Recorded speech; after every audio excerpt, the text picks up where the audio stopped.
ಜಾತಿಗಣತಿ ವಿಚಾರಕ್ಕೆ ಸಂಬಂಧಪಟ್ಟಂತೆ ಕ್ಯಾಬಿನೆಟ್ನಲ್ಲಿ ವಿಶೇಷ ಸಭೆ ನಡೆಯುತ್ತಿರುವ ಮಧ್ಯೆನೇ ಜಾತಿಗಣತಿಯ ಜ್ವಾಲೆ ರಾಜ್ಯಾದ್ಯಂತ ಒಂದಲ್ಲ ಒಂದು ಕಡೆ ವ್ಯಾಪಿಸ್ತಾ ಬರ್ತಾ ಇದೆ. ಇದು ಯಾರ್ದೋ ಸಂಖ್ಯೆ ಜಾಸ್ತಿ ಆಗಿದೆಯಂತೆ, ಇನ್ಯಾರ್ದೋ ಸಂಖ್ಯೆ ಕಡಿಮೆ ಆಗಿದೆಯಂತೆ. ಕಾಂತರಾಜು ಅವರ ಸಮಿತಿ ವರದಿಯಂತೆ 10 ವರ್ಷಗಳ ಹಳೆಯದಂತೆ ಅದನ್ನು ಎಂಡಲ್ಲಿ ಜಯಪ್ರಕಾಶ್ ಹೆಗಡೆ ಅವರ ಕಮಿಟಿ ಅದನ್ನು ಕಂಪ್ಲೀಟ್ ಮಾಡಿದೆ.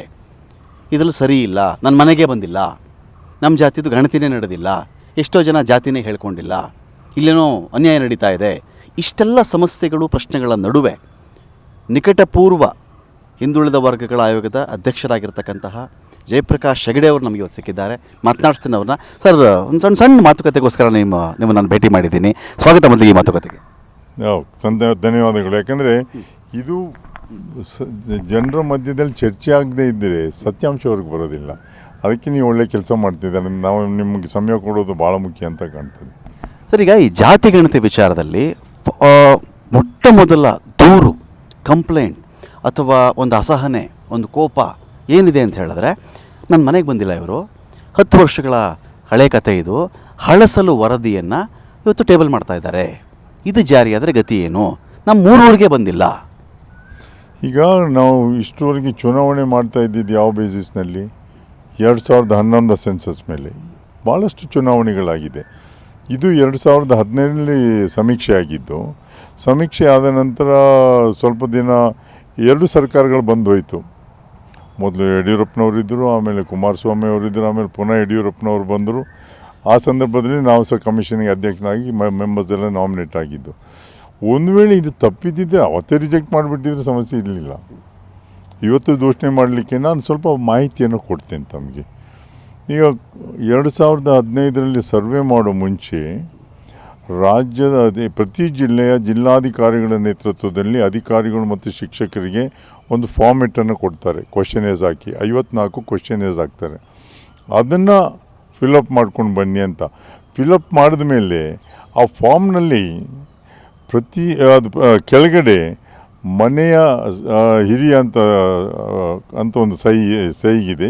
ಅವ್ರಿಲ್ಲದೆ ಇದ್ರೆ ಬೇರೆ ಯಾರಾದರೂ ಹಾಕಿರ್ಬೋದು, ಅಥವಾ ಯಾರು ಸಮೀಕ್ಷೆಗೆ ಹೋಗಿರ್ತಾರೋ ಅವ್ರ ಸಹಿಯೂ ಇರ್ತದೆ.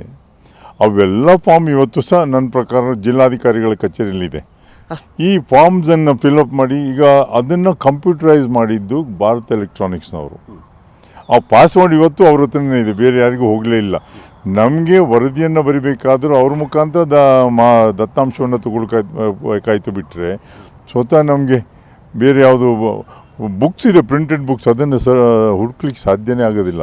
ಪ್ರಾಕ್ಟಿಕಲಿ ಸ್ಪೀಕಿಂಗ್ ಸರ್, ಪ್ರಾಕ್ಟಿಕಲಿ 54 ಪ್ರಶ್ನೆಗಳಿಗೆ ಒಂದು ಮನೆಯವರು ಉತ್ತರ ಕೊಡಬೇಕು ಅಂದರೆ 54 ಪ್ರಶ್ನೆಗಳ ಪ್ರಶ್ನಾವಳಿ, ಅದು ಕ್ವಶನ್ ಇರೋದು, ಎಷ್ಟು ಟೈಮ್ ಬೇಕಾಗ್ತಿತ್ತು ಸರ್? ಅದು ಎಷ್ಟು ಟೈಮ್ ತೊಗೊಂಡಿದ್ದಾರೋ ಗೊತ್ತಿಲ್ಲ. ಆದರೆ ನಿಮ್ಮ ಪ್ರಶ್ನೆ ಬಹಳ ಚೆನ್ನಾಗಿದೆ. ಯಾಕಂದರೆ 54 ಕ್ವಶನೇಜ್ಗೆ ಒಂದೇ ಮೇಲೆ ಅಷ್ಟು ಟೈಮ್ ಬೇಕಾದರೆ ಯಾರಾದರೂ ಒಬ್ಬರೇ ಕೂತ್ಕೊಂಡು ಅಷ್ಟನ್ನು ಬರೀಲಿಕ್ಕೆ ಆಗ್ತದೆ ಅಂತ ನಂದು ಇನ್ನೊಂದು ಪ್ರಶ್ನೆ. ಆಗೋದಿಲ್ಲ, ಅದು ಇಂಪಾಸಿಬಲ್.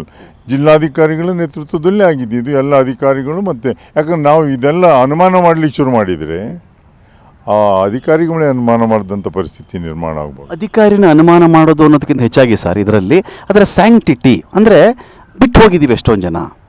ನಾನು ಅದನ್ನು ಅಪನಂಬಿಕೆಯಿಂದ ನೋಡುವುದು ಬೇರೆ. ನನ್ನ ಮನೆಗೆ ಬಂದಿಲ್ಲ ಅಂದರೆ ನನ್ನ ಜಾತಿನ ನನ್ನ ಎಲ್ಲಿ ಸೇರಿಸಿದ್ದಾರೆ ಇವರು ಅಂತ ಪಾಯಿಂಟ್ ನೋಡುವ. ಈಗ ಫಾರ್ಮ್ ಅಲ್ಲೇ ಇದೆ, ಜಿಲ್ಲಾಧಿಕಾರಿಗಳ ಕಚೇರಿಯಲ್ಲೇ ಇದೆ, ಬೇರೆ ಎಲ್ಲೂ ಹೋಗಿಲ್ಲ.